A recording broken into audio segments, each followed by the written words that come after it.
Beberapa orang tak menyukai kebenaran, apalagi penghakiman. Sebaliknya mereka menyukai kekuasaan dan kekayaan. Orang-orang semacam itu disebut para pencari kekuasaan. Mereka hanya mencari denominasi di dunia yang berkuasa, dan mereka hanya mencari para pendeta serta pengajar yang berasal dari seminari.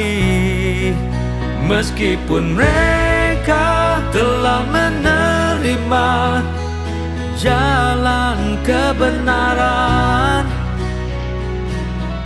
mereka hanya setengah percaya, dan mereka tidak mampu mencurahkan segenap hati dan pikiran mereka. Mulut mereka mengucapkan perkataan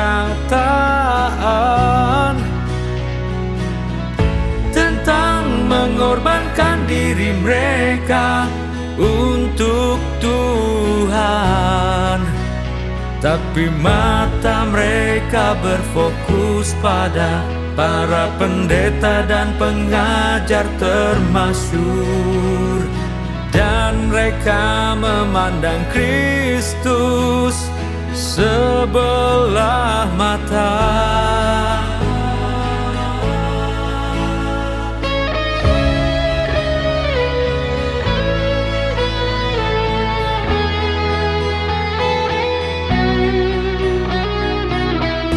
Pikiran mereka dipenuhi dengan pemikiran tentang ketenaran, keuntungan, dan kemuliaan. Mereka berpikir tidak mungkin orang yang sedemikian kecilnya mampu menaklukkan begitu banyak orang. Orang yang sedemikian biasa-biasa saja mampu menyempurnakan manusia. Mereka berpikir tak mungkin orang-orang ini yang bukan siapa-siapa di antara debu dan tumpukan kotoran adalah orang-orang yang dipilih Tuhan. Mereka yakin jika orang-orang semacam itu adalah sasaran penyelamatan Tuhan, maka langit dan bumi akan jungkir balik, dan semua orang kan tertawa terbahak-bahak. Yakin jika Tuhan memilih orang-orang semacam itu untuk disempurnakan, berarti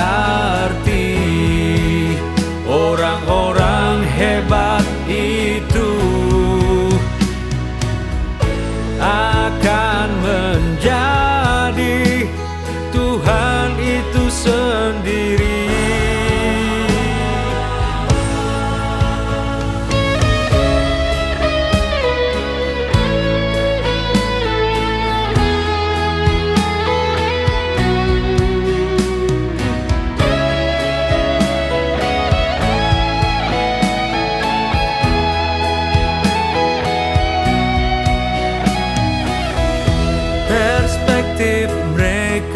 bercampur dengan ketidakpercayaan. Lebih dari tak percaya, mereka sesungguhnya adalah binatang yang tak bernalar.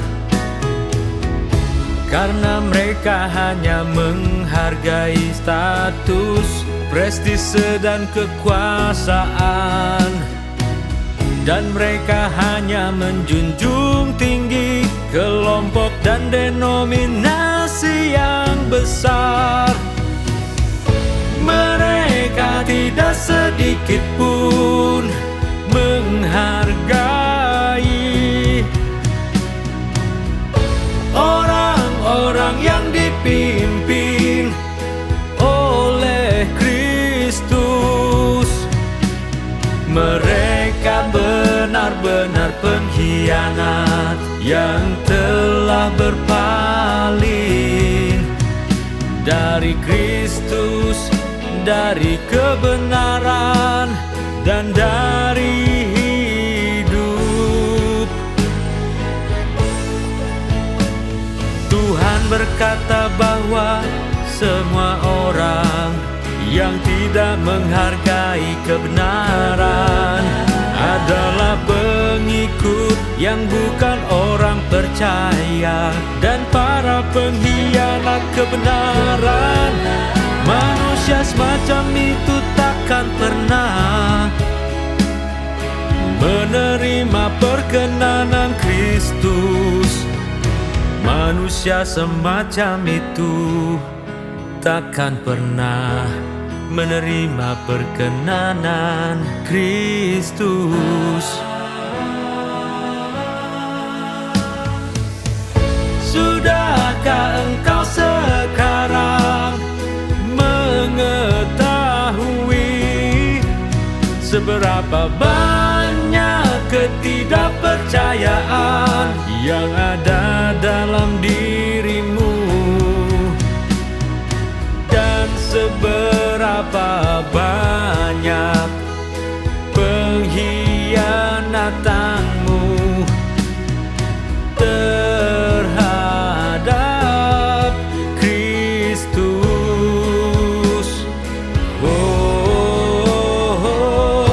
Tuhan menasihatimu karena kau telah memilih jalan kebenaran.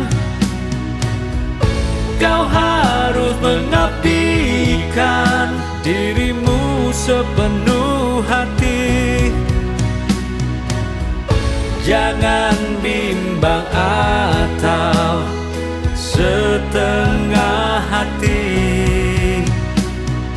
Jangan bimbang atau setengah hati.